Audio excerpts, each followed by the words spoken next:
Hi everyone, Azriel Knight here, and Happy New Year. Welcome to my first video of 2021, and I wanted to kick off this new year with something pretty special. It's going to be a mini-series right here in my darkroom. Let me explain the details. Over the next week here in the darkroom, I'm going to be printing off my favorite black and white photos of 2020. At the end of the week, I will put them all together and create a limited edition box set which you can purchase. It's not going to be just straight printing though. There's going to be a whole bunch of stuff that you're going to find absolutely fascinating, I think. First off is I'm going to be using a different enlarger almost every single day. I actually own 6 different enlargers, and right now I'm working on borrowing a 7th. If that doesn't work out, I'll just use one enlarger twice. No big deal. But in addition to that, I had a bunch of darkroom paper donated to me by the real Peter, so I'll also have a different paper every single day. And in addition to that, I will be using several different paper developers. Now right now I've only got Dectol, Expired Dectol, and Ilford Multigrade, but I've ordered more. They should be here before this series ends. Also real quick here, you can hop onto Instagram and choose which paper I develop with each day. This box set idea was actually inspired by seeing Ben Horn do his yearly box set, and I thought I should probably do the same thing. Now originally I was only going to show this to my exclusive video patrons who watch my AVS series. If you're not familiar, I have a show called Azriel's Variety Show, where I just do a bunch of different stuff out of the month that my patrons might find interesting.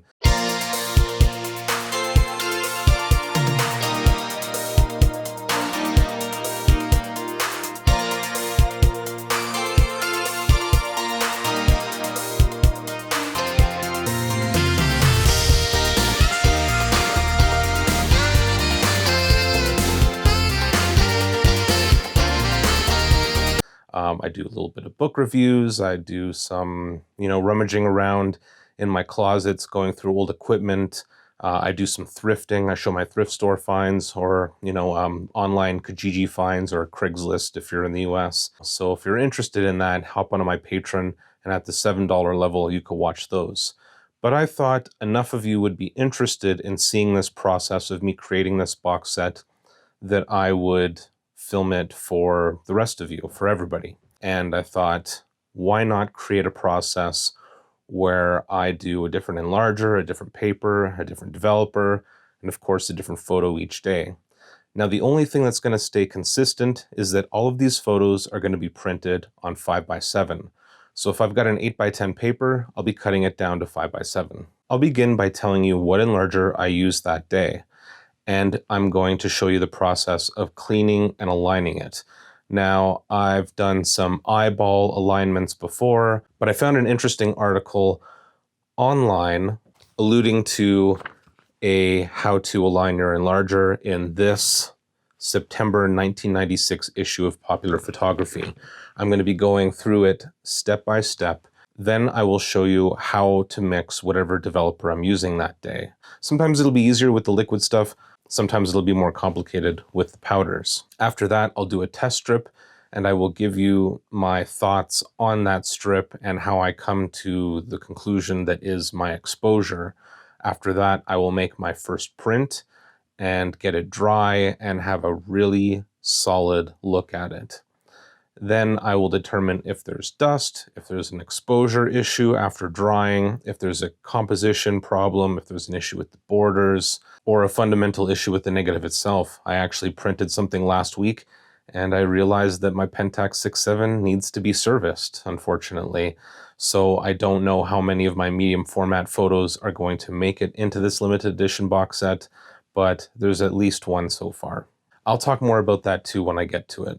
I will print off probably about 12 prints, maybe 15, because generally speaking, not all of my prints make it to the final cut. Sometimes there's an issue. I don't always wash properly. It's definitely going to be a learning curve with fiber-based prints. And yeah, whatever the least amount of copies of a certain type of photo is left. So if one photo only has 6 copies, then my final box set will only have 6 limited edition box sets, so to speak. And just like a fortnight of film, You're going to see the whole journey, the ups, the downs, the stress, the anxiety, all of that. And I'm super excited. I haven't used most of these enlargers in years. A few of them I've never used. But yeah, with all that being said, let's get started.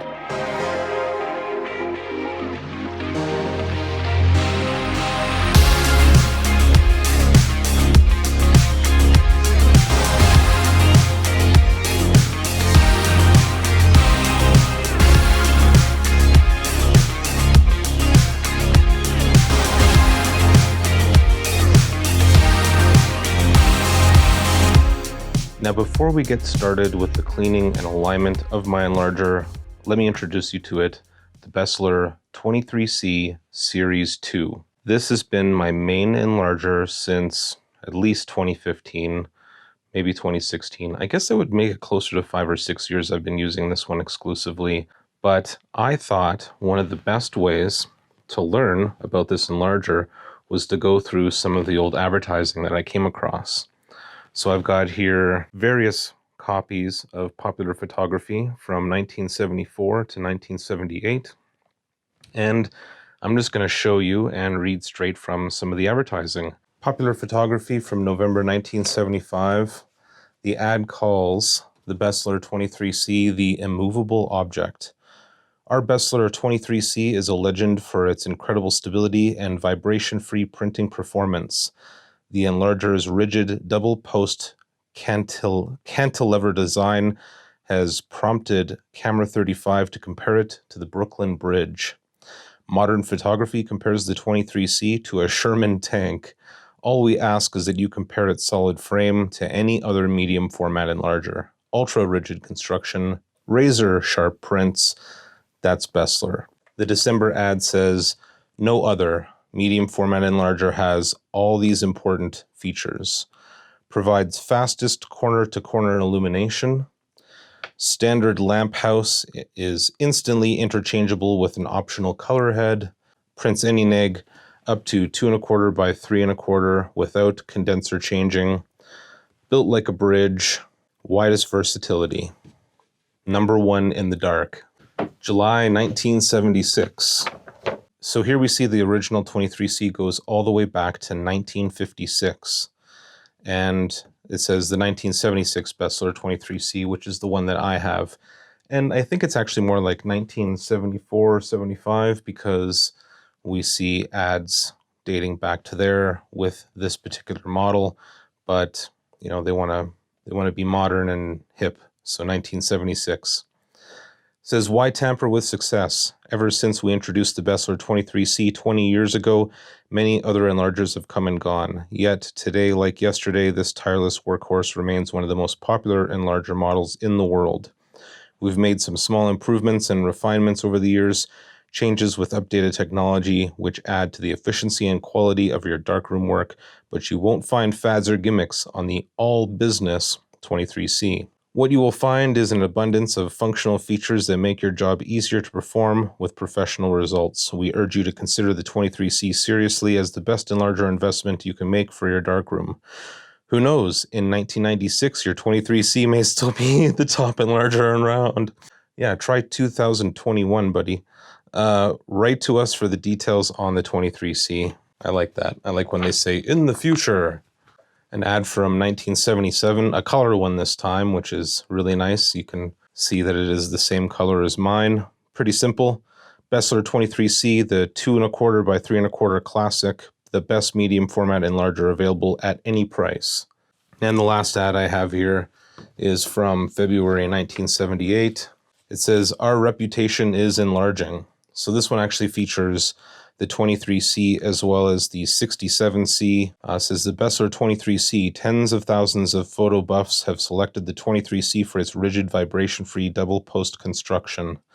Its cone of light illumination system, oversized condensers, wide choice of negative formats, fast printing speeds, optional diachronic color head, counterbalanced lamp house elevation, color printing, and poly-contrast filter compartment, extensive accessory system, and much more. Features that have made the 23C a classic in its own time. There you go, guys. I hope you found those ads interesting. I know I did. Let's move on to the cleaning. I don't know about you guys, but I really enjoy looking through old advertising. It's probably why I own an extensive back issue collection. But anyway, let's get on to the cleaning aspect of it, and I'm going to show you the tools of the trade here. Condensed air, pretty obvious. This will be a first step. I don't wipe dust off initially, I blow it off because it's very easy for dust to turn into sandpaper if you wipe too hard. I'll be wearing gloves throughout so I don't get fingerprints on any of the glass components. I have a whole bunch of microfiber cloths here, and as well as a lens pen for those sensitive areas and crevasses. And I may or may not use a little screen cleaner. This stuff is supposed to be, good for LCDs, so I can't imagine it being too bad for a condenser lens. It's important to note that I'm not going to be completely taking this apart. I'm just going to get a few of the main components off and get them dusted off and totally spotless. Less for cosmetic purposes and more for the purposes of getting the negative completely clear.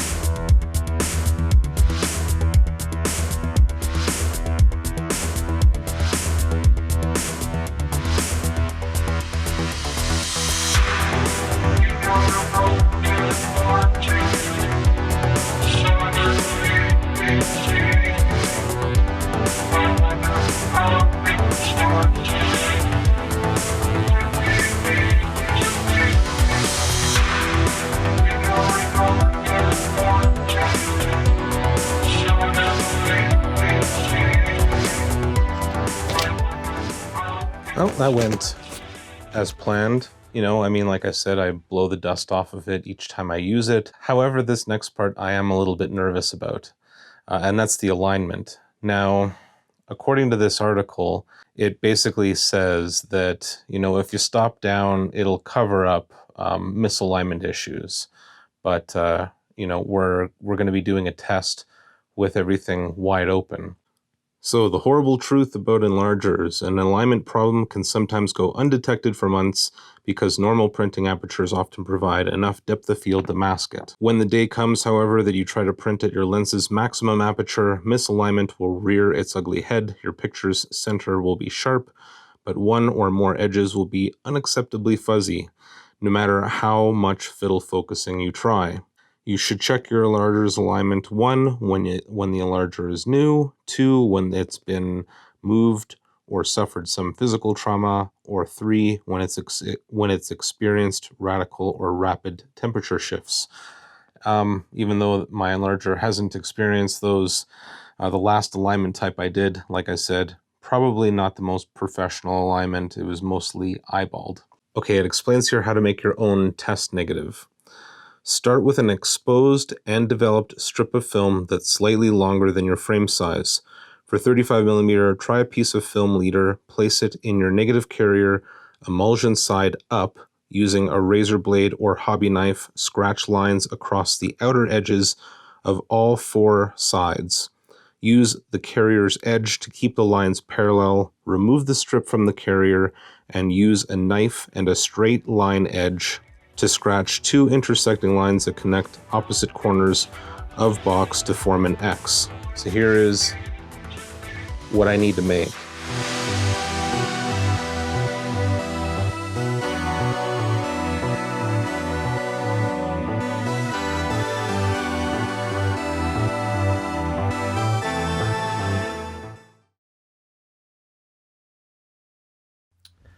Okay, here is my exposed strip, and I'm going to just toss it into my drying cabinet. This is probably the first time you've seen the drying cabinet unless you're a member of my Patreon exclusive level. And this was handmade and donated by the real Peter. Thank you, Peter. Man, this thing is just absolutely crazy. It's got a car filter up top and a fan. So it's only going to take about a half an hour to dry this thing, but I want it completely dry before I put it in the enlarger.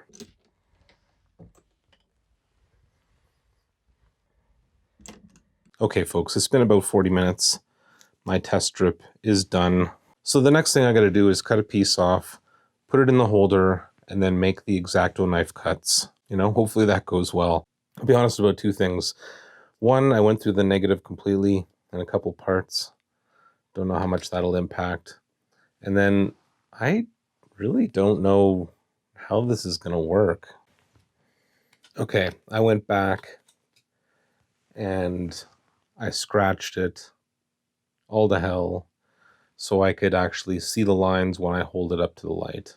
I'm sure you can see a difference now. So hopefully this works. Now, what do I have to do next? Focus the test negative so the center of the X is sharp and make an enlargement at your lens's maximum aperture, being sure not to overexpose. If the scratch lines are all sharp, your enlarger is in alignment and you can stop reading here. If the center is sharp, but all the outer lines are fuzzy, the negative probably popped after focusing. Do the test over, allowing more time for the negative to become thermally stable. Now, the only thing here is that I'm going to be using a glassless carrier, and all that scratching of the negative made it not flat. So I'm kind of wondering how that is supposed to give me an accurate result if the negative is all warped and everything. You can inline your enlarger with a simple homemade system using a carpenter's level, or you can buy an off-the-shelf kit. Carpenter's level. I have the negative. I had to do some additional scratching. It's not the flattest negative in the world, that's for sure, but I think I've got a decent outline now as well as the cross. And you can see here that it's definitely projecting light through the scratch for the most part. Yeah, so the next step is to set up all my trays and everything. Today I'll be using Ilford Multigrade, and I'm going to show you how to mix that up. It's really simple. All right, so Ilford Multigrade is a liquid paper developer. And even though it's Ilford Multigrade, it will work with virtually all RC and fiber-based papers. Don't worry about using it with whatever non-Ilford paper you're using. And that's straight from the source. I double-checked just to make sure, and that's what their official literature says on this. So you can do 1 part developer, 9 parts water, or 1 part developer, 14 parts water if you want to save some money. But for today, I'm going to be doing 1 + 9. And the easiest way to work that out is with a liter. You use 100 milliliters of Ilford Multigrade and 900 milliliters of water.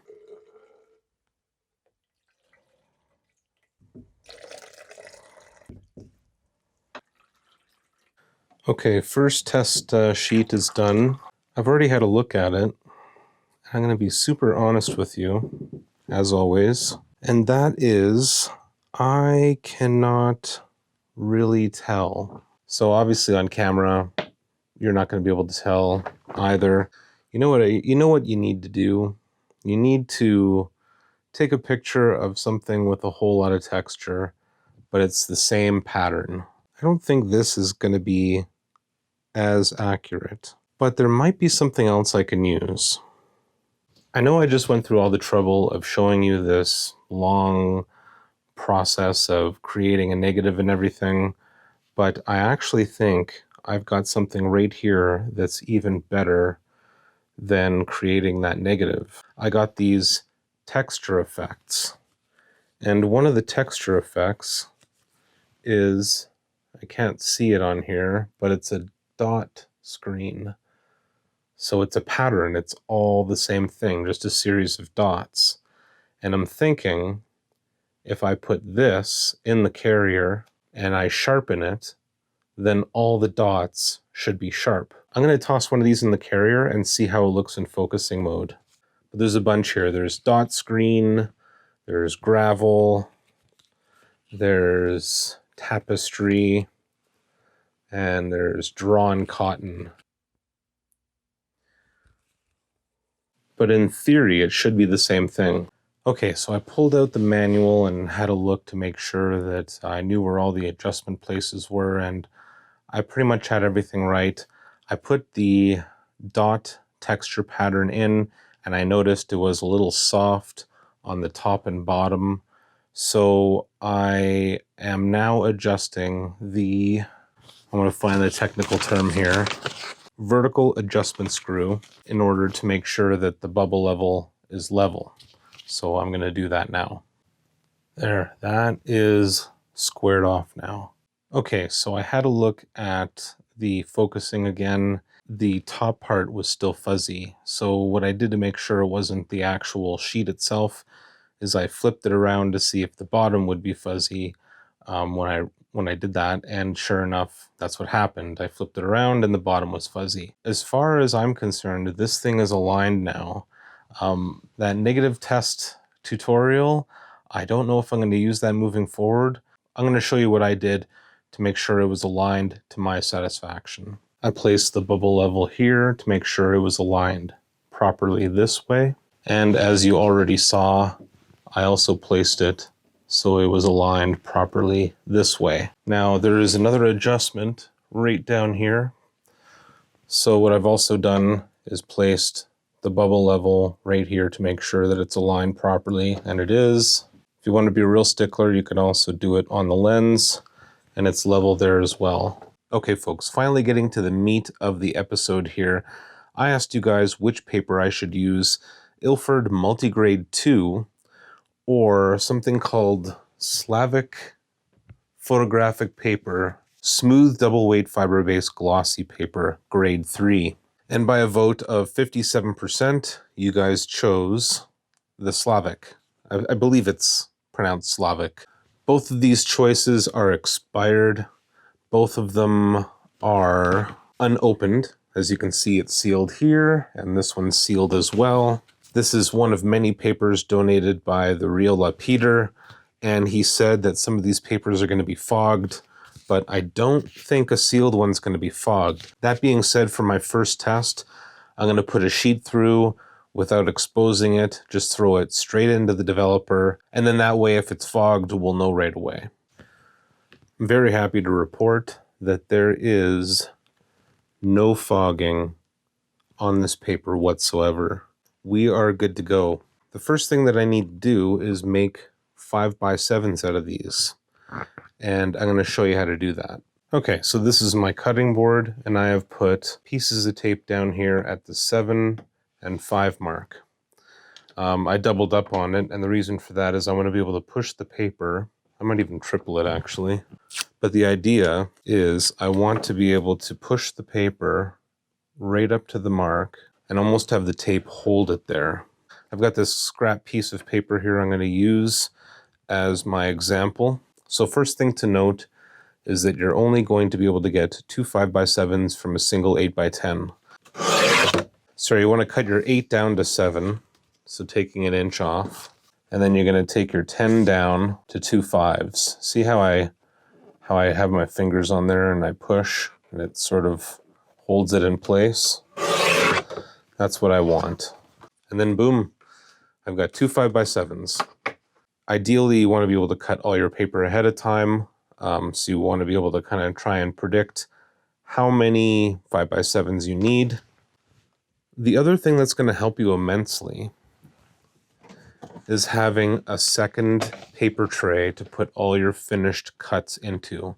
Of course, you're working in the dark under red light. Make sure that you're being very careful with your cuts. That being said, let's take a look at today's photo. This is today's photo. This was shot on day 16, and it is shot on Kodak T-Max P3200 on my Nikon FE. This is one of 2 shots that's going to end up in the box set that were taken from day 16. It was just a really good day for shooting. And I just really like the composition and the contrast between the old buildings and the new and the different textures. And I recently used this as my patron mail out for January. It's a beautiful photo. I sent off 5x7s. I kind of know what to expect. I used Ilford. No, what did I use? I used Arista 2 RC variable contrast paper. And I think I used a 2 or 3 numbered contrast. Now this paper doesn't require contrast filters. It's already pre-graded. It's a grade 3. So there's not going to be any filters needed. Let's take a look at the negative. So here's my sheet of negatives for that day. And I took 2 shots of this scene. And the first one worked out better for composition for me. And, you know, here's a close-up look through the loop. And here you get a kind of an idea of what kind of shot it is. I mean, you've already seen it on digital, but you get a different perspective when you see the negative as well. Next thing to do now is to blow the dust off the negative and put it in the carrier and line things up with my easel. Just washing off my first test strip now. I did 2, okay, so first thing to note is I did 2-second intervals. So 2, 4, 6, 8, 10, 12, 14. To me, 14's out of the question, 12's out of the question, 10's a little iffy, 8 could be an 8, could be a 6, most likely a 7. Now, if you've done darkroom printing before, then you know that when things dry, the actual exposure becomes more apparent. The water sort of darkens everything. So maybe the 8 will be light enough after it dries. So the next thing for me to do is to put it in the print dryer here. The last time you guys saw me use this print dryer, I had a lot of trouble. However, I have found a workaround with this thing, and that is to put it face up with a piece of cardstock over top to prevent the felt from getting all over the print. So that's what I'm going to do now. Usually takes about 10 minutes to get it dry enough to see the results, though I think for my final prints I'll be drying for more like 15, and that's on medium. So that's the next step.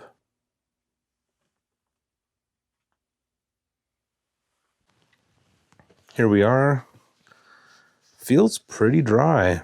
It's a little curly. That's an uphill battle. I don't know how much I'm willing to fight. But the other thing to mention too is that this thing wasn't properly washed. And I honestly think that, wow, that is tough. I honestly think that 6.5 seconds is what I'm going to try. As far as exposure goes, 6.5 seconds worked out really well. I can tell that immediately just by looking at it. The drying, however, not as great as I had hoped.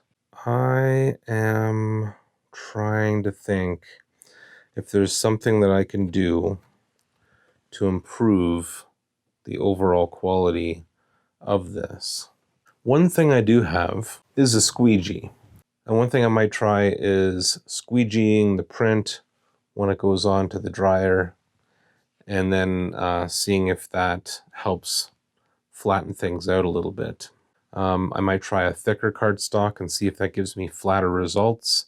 Okay, folks, I used a heavier chipboard this time, and I squeegeed as well.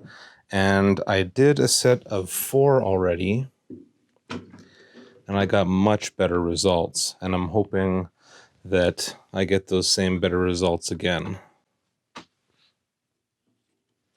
Yes. This looks much better. There is a slight curl to it. But then again, there's a slight curl to the drying bed. Medium-high heat for 15 minutes using a thicker chipboard, and the squeegee seems to have literally got a lot of the kinks out of it. So what I've done after I've taken them off the drying bed is sandwich them in between 2 more of those chipboard pieces, and then I've placed a 15-pound weight on top. How well it works, I'm not too sure. Will it hold its shape? Won't it? Can't be certain, but what I'm going to do is I'm going to finish off the set and dry the rest and leave them overnight and see how that goes. It's the next morning and the prints have had time to dry, and as you can see, they turned out really, really well. I think I've got a working system for drying fiber-based prints. You You can see here as I go through them that they're relatively flat and wrinkle-free.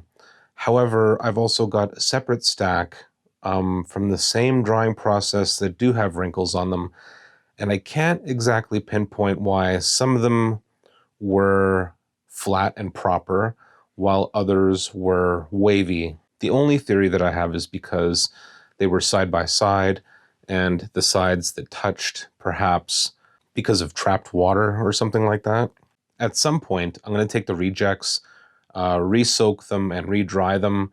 But for now, I've got, I think, 11 prints to work with for my limited edition box set, which is plenty. I couldn't have hoped for better results. I am so happy with the way these turned out, especially with how little experience I have with fiber-based prints. So that's all for part one. I really hope you enjoyed this. This episode ended up being a little bit more lengthy than I thought. I had to do some chopping. There's an introduction to be had and things to be explained and things to be set up. So if you found this a little long, the future episodes shouldn't be as long. If you like what I do around here, perhaps consider following me on Patreon, especially if you want to get these episodes a day early. You can also follow me on Instagram and Twitter, and until next time, stay classic.